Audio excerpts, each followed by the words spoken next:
दोस्तों, मैंने कुछ महीने पहले ही अपने घर में काम के लिए एक नौकरानी रख ली।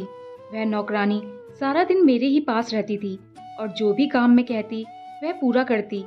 अभी तक उसकी शादी भी नहीं हुई थी, इसलिए शायद पैसों की वजह से उसे घर का काम करना पड़ रहा था।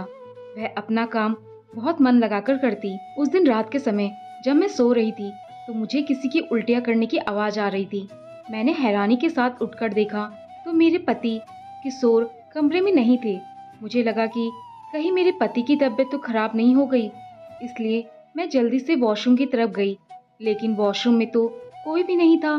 तभी मैंने सोचा कि वह बाहर वाले वॉशरूम में गए हो, लेकिन वहां भी जाकर मैंने देखा तो मेरे तो होश ही उड़ गए, क्योंकि वहां पर उल्टियां मेरी नौकरानी कर रही थी और मेरे पति उसकी देखभाल कर रहे थे, उसको पानी पिला रहे थे और उसकी कमर पर हाथ फिरा रहे थे। लेकिन मुझे ज़्यादा हैरानी इस चीज़ की थी कि वह तो अभी कुंवारी है और वह तो हमारे घर से कहीं जाती भी नहीं, तो फिर उसे उल्टियाँ क्यों हो रही थी?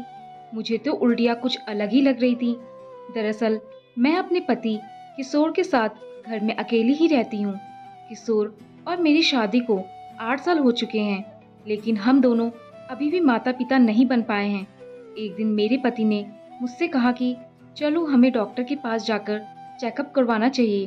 तो मैंने भी अपने पति को गुस्से में आकर कहा कि मैं क्यों जाकर चेकअप करवाऊं, तुम जाओ, तुम अपना चेकअप करवा कर आओ।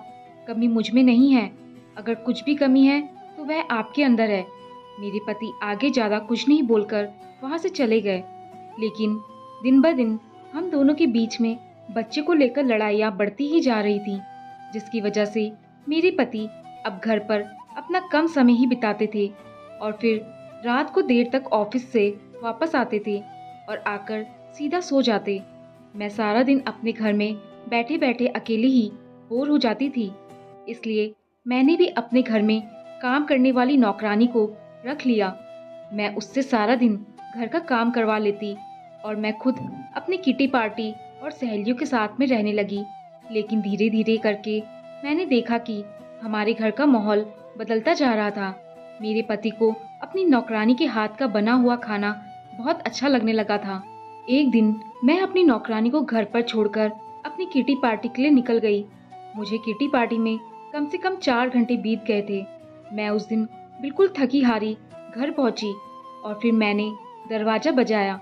मैंने काफ़ी देर दरवाज़ा बजाया, लेकिन नौकरानी ने दरवाज़ा नहीं खोला और मैंने गुस्से में आकर दरवाजे पर लात मारना शुरू कर दिया। फिर एकदम से मेरी नौकरानी ने दरवाज़ा खोला। मैं उसको देखते ही उस पर जोर से बरस पड़ी। मैंने कहा, क्या घोड़े बेचकर सो रही थी जो दरवाजे की आवाज़ भी नहीं आई? लेकिन जब मैंने उसे ध्यान से देखा तो आज उसने एक नई साड़ी पहनी हुई थी और वह इस समय पूरी तरह से अस्त व्यस्त हो गई थी, जैसे किसी ने जल्दी जल्दी बस लपेट लिया हो।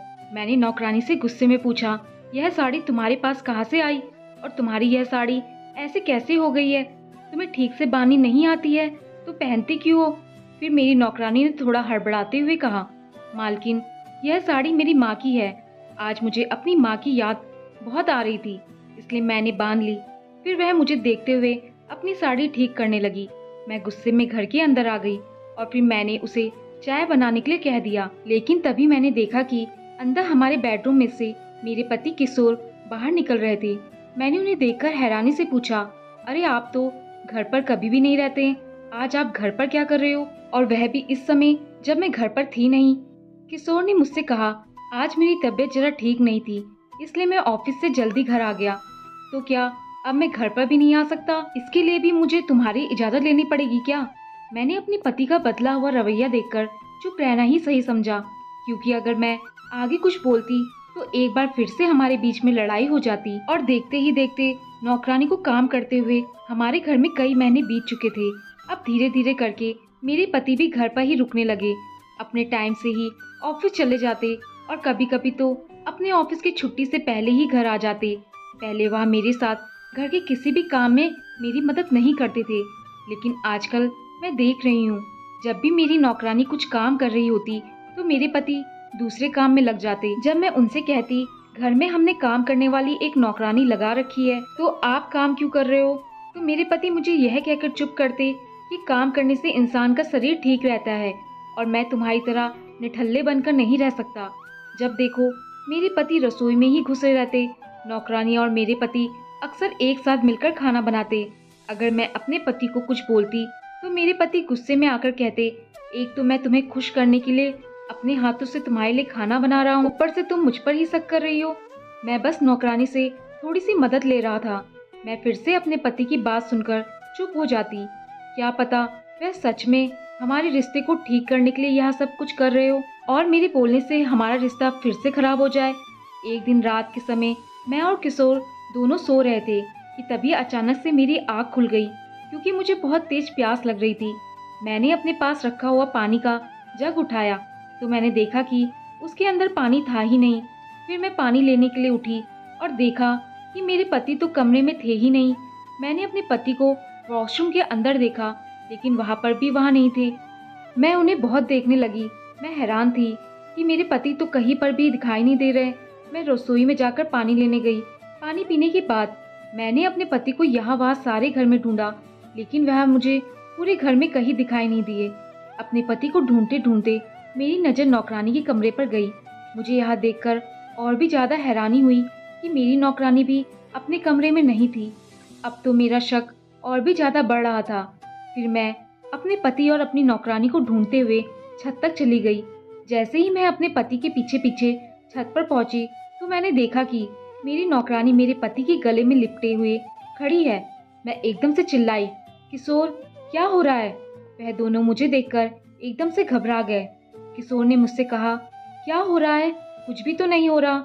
मैं पानी पीने के लिए उठा तो मैंने देखा कि हमारी नौकरानी छत पर जा रही है। फिर मैं भी उसके पीछे पीछे देखने चला आया हूँ। मैंने देखा तो यह खड़ी होकर रो रही थी। इसे अपने घर वालों की याद आ रही थी। मैं तो बस इसे चुप करवा रहा था। और मैंने क्या किया है? तुम्हें शक करने की आदत पड़ चुकी है। तुम कभी भी किसी के साथ खुश नहीं रह सकती हो। मुझे बहुत कुछ सुनाकर वहाँ से चले गए लेकिन मेरे मन में शक का बीज तो फूट ही पड़ा था। मैं गुस्से में अपनी नौकरानी को बोलते हुए अपने कमरे में वापस चली गई। अब मुझे अपनी नौकरानी में एक मिनट के लिए भी फूटी आँख नहीं पा रही थी। मैंने फैसला कर लिया, अब मैं उसे घर से निकाल कर रहूंगी। लेकिन जैसे ही मैंने उसे निकालने के लिए कहा तभी मेरे पति ने मुझे मना कर दिया। उन्होंने मुझे कहा कि तुम तो मेरे लिए खाना बनाकर देती नहीं हो और जब कोई दूसरा बनाकर दे रहा है तो तुम उसको भी निकाल देना चाहती हो। नहीं, नौकरानी हमारी कहीं भी नहीं जाएगी। मैं अपने पति को अपने ऊपर गुस्सा करते हुए देखकर सोचने लगी कि मैंने नौकरानी को घर पर रखा ही क्यों। इससे अच्छा तो पहले था। कम से कम हम पति पत्नी आपस में लड़ लेते थे लेकिन साथ तो थे। अब तो मेरे पति मुझसे पहले से भी ज्यादा दूर हो चुके थे। एक दिन मेरी नौकरानी काम कर रही थी। काम करते करते मैंने देखा कि उसको उल्टी आना शुरू हो गई। उसके उल्टी या बीमारी वाली उल्टी नहीं लग रही थी, मुझे तो कुछ और ही बात लग रही थी। उसको हमारे घर पर रहते हुए कई महीने बीत चुके थे और वह हमारे घर से कहीं बाहर भी नहीं गई। फिर उसके साथ यह सब कुछ कैसे हो सकता है? मैंने सोचा कि समय देखकर उससे बात करूंगी। लेकिन तभी उसी दिन रात को मुझे उल्टी की आवाज़ आने लगी। जब मैंने उठकर देखा मेरे पास मेरे पति नहीं थे। मैंने बाहर जाकर देखा कि आखिर यह उल्टी कौन कर रहा है। मैंने वॉशरूम में उसको देखा। मैं बिल्कुल हैरान रह गई क्योंकि वहाँ पर मेरी नौकरानी उल्टी कर रही थी और मेरे पति उसको एक बीवी की तरह संभाल रहे थे और उसकी देखभाल कर रहे थे। मैंने तभी गुस्से में चिल्लाकर अपने पति से कहा, क्या तुम्हें अभी भी कुछ कहना है? तुम मुझे बताओगे यह सब कुछ क्या चल रहा है? तुम नौकरानी के साथ इस तरीके से कैसे खड़े हो सकते हो? आखिर यह तुम्हारी लगती कौन है?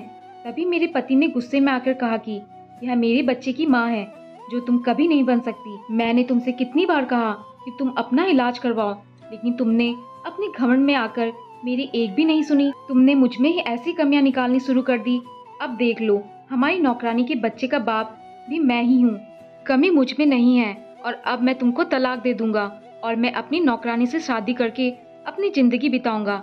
मेरे पति मुझे गुस्से में बहुत कुछ बोलने के बाद वहाँ से नौकरानी को लेकर उसके कमरे में चले गए।